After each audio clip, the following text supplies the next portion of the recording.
When you imagine an idyllic summer boat camping trip, I bet you don't imagine bilge pumping water out your boat less than a mile from the launch. The worst part about it is it was entirely avoidable and I should have known better.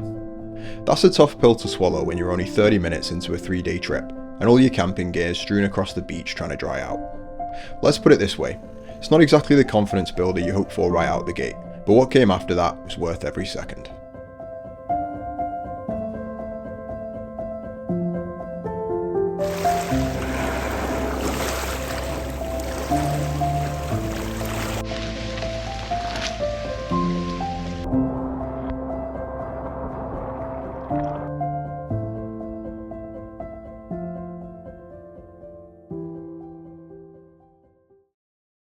We're here in the heart of the most northerly fjord in North America. It extends 26 miles from estuary to open ocean and consists of several islands only accessible by water. 3 of these islands are large and mountainous in their own right, and the plan for this trip is to scratch the surface on exploring the biggest of these. Thankfully, the boat's drain plug is securely back in place, so hopefully that's the last emergency stop of the trip.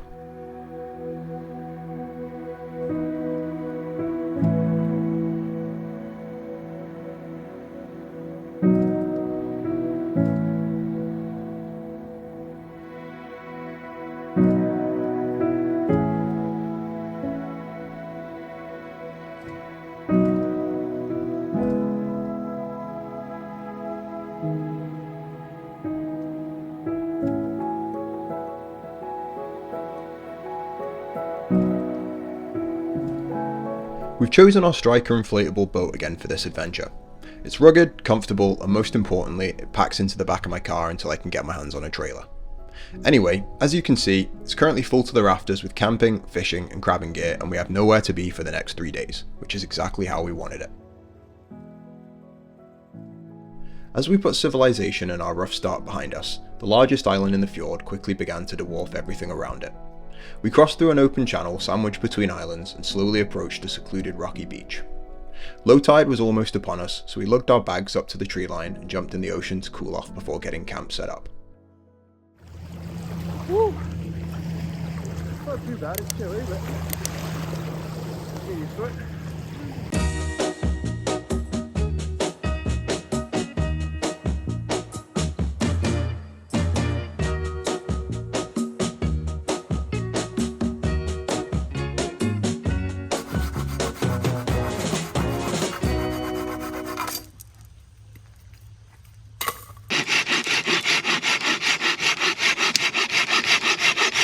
There's no campfire ban in effect for this part of the province, so we're going to chop some wood for a small campfire later this evening.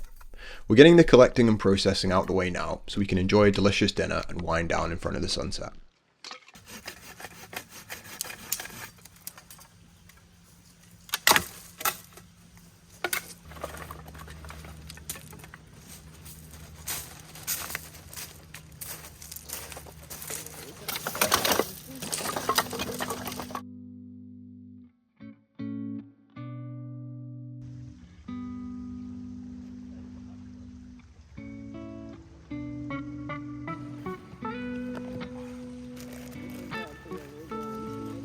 We've got some peppered steak burgers that we bought from our butcher a couple of days ago.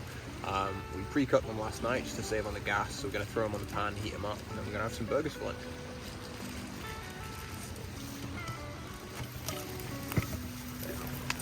I don't know why it's got a bunch of holes in it. I'm assuming there's some benefit to that. Very little about knives. Yeah, I don't know anything about them, to be honest. I'm not cooking knives anyway. Alright, got the burgers on the go, and then we'll have some cattle chips and wash it down. You're the best fed puppy in Vancouver. He's definitely up there. That's great. As we polished off our burgers, we heard a sound that quickly brought a smile to both of our faces. We couldn't see them yet, but we knew from experience we were about to get a visit from a pod of humpback whales.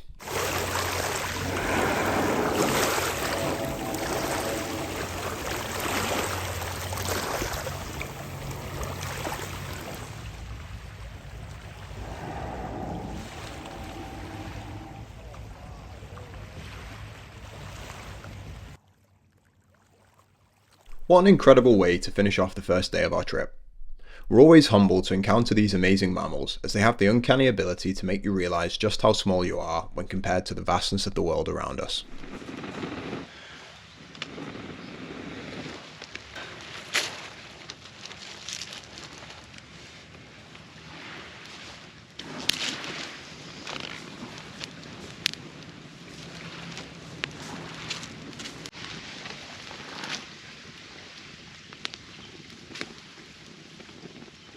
We relaxed by the fire for a couple more hours before deciding to call it a night. We hung our food bag up in the trees, secured the anchor and the stern lines to the boat, and climbed in our sleeping bags, excited to see what tomorrow has in store for us.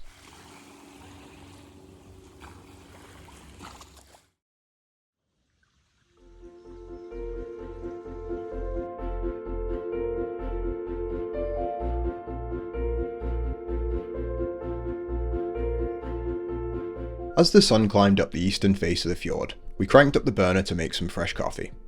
Let me know in the comments what's your favourite way to make coffee when you're in the backcountry.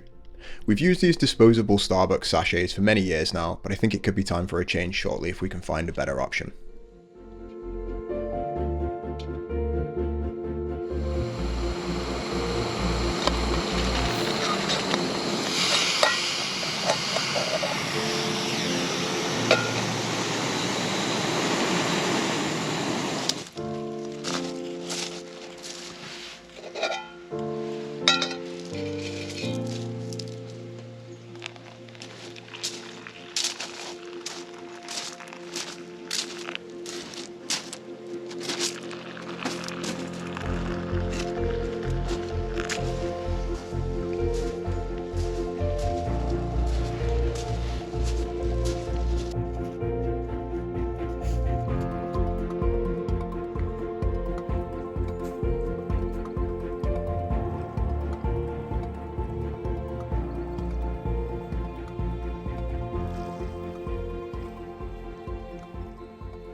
Good morning, guys.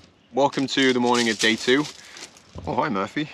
So we just woke up, had a little bit of coffee. We're going to get some breakfast on shortly. Beautiful day out there. Water's looking really calm. So that was a great little spot to camp at last night. We wanted somewhere that was fairly close to the boat launch, just because sort of first day of the trip when we're pumping up the boat, it's normally quite a big one. There's a lot of effort involved. Today we've got the full day to go exploring. There's a couple more campsites sort of up the coast that we're going to check out, but yeah, it's looking like a great day, so stick around. So it's just after 9 o'clock now. We've had a very leisurely morning today, but I think it's time we get some breakfast on. We're both pretty hungry and we've got a lot to do today. For breakfast this morning, we're going to be having bacon and egg breakfast rolls. This is definitely a favorite of ours, and we almost have it on every trip. Is that enough? That's 8. How many's in it? 6. No, I got it on my leg. No. Oh, there's 4 left. Matt's coming in for a bacon. You've got priors, little miss. I like this one a lot. Actually, I prefer it to those ones. Yeah. No. I think it's just a little bit bigger, and it gives you like the lip on it as well, like juice and shit doesn't escape everywhere. And it weighs like nothing. No rush.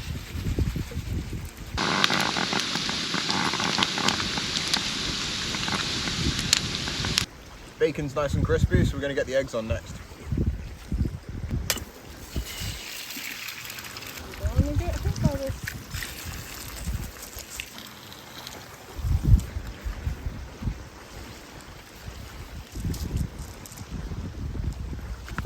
It's not impossible to make fried eggs on these little burners, but it's definitely more difficult. This morning we've gone for some scrambled eggs instead.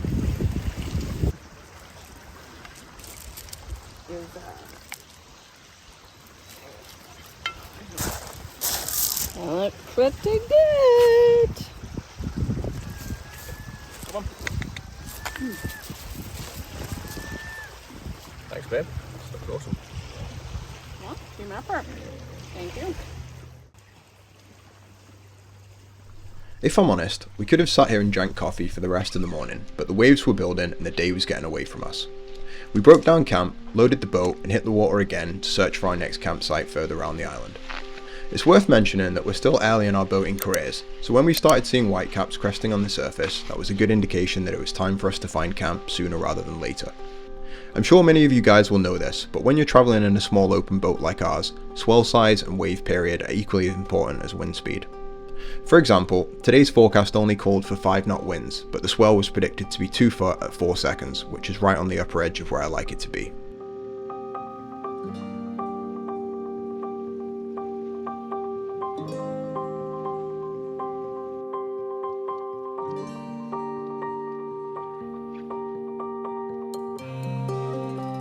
With our feet back on dry land, we set about gathering our bearings and figuring out where was the best place to set up camp for tonight.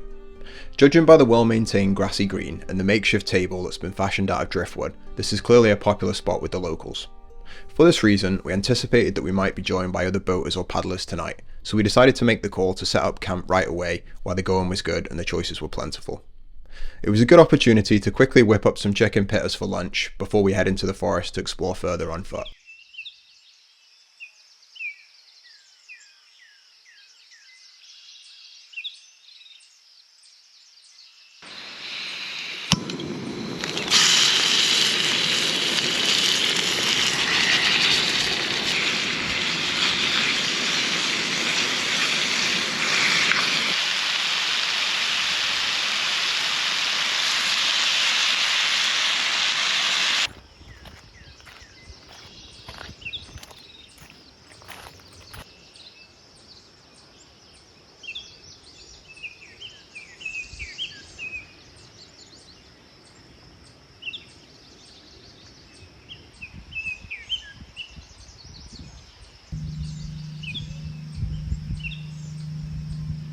So we just had a little bit of lunch.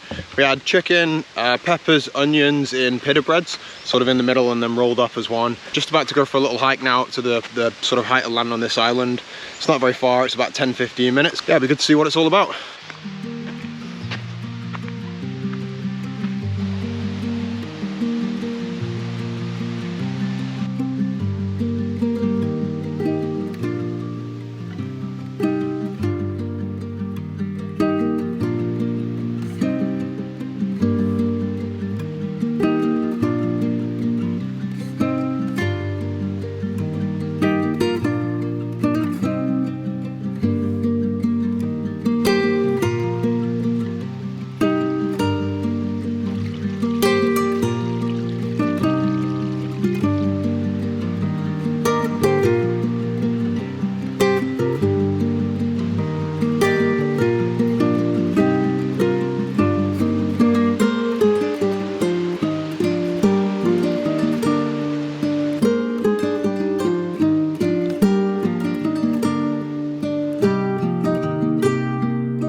Where we went left?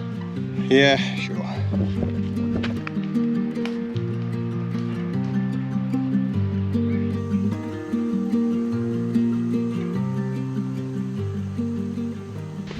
Well, that was a bit of a bust, guys. We followed the trail up as far as we could, but it seemed to run into a dead end. There was no offshoots or sort of any other signs that it was leading anywhere else, so we're coming back down now instead.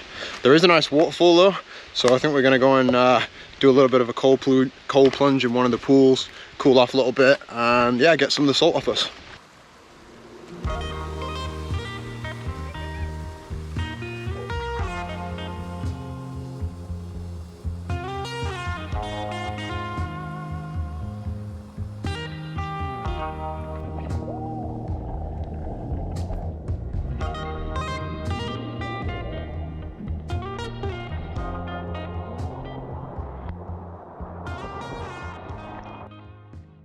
It's moments like this that really remind me why it's worthwhile to venture off the beaten path.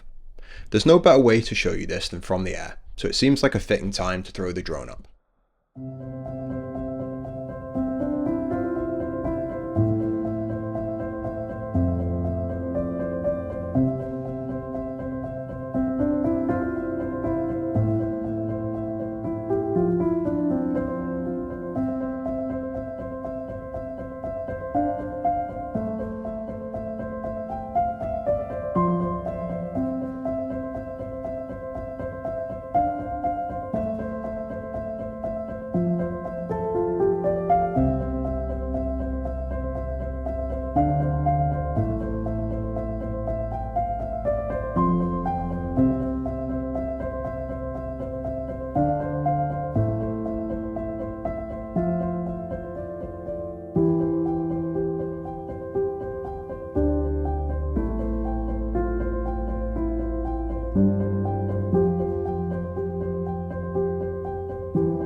The final morning of our trip was here, and with it a sense of mixed emotions.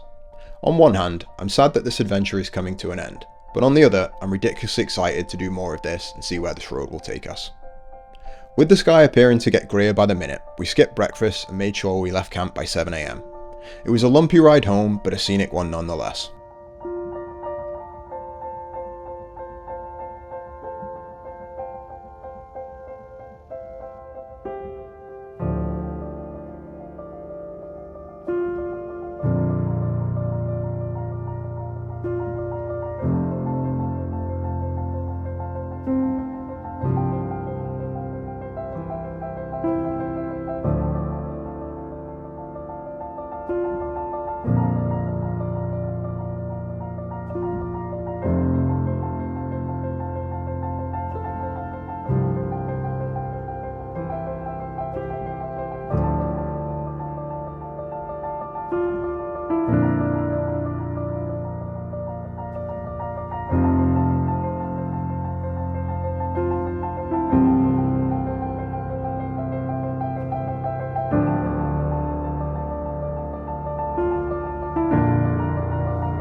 Murphy, are you having fun?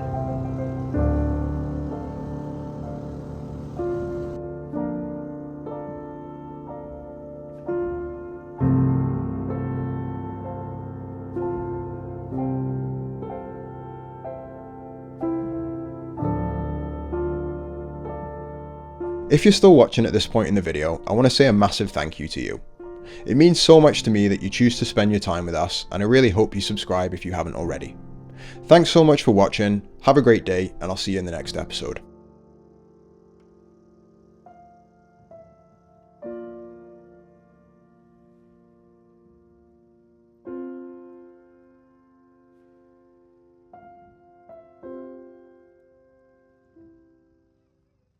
If you like this video, go check out our channel where we've got tons of episodes and playlists just like this. If you haven't already, hit the subscribe button and the bell icon to be notified as soon as they release. Thanks for watching.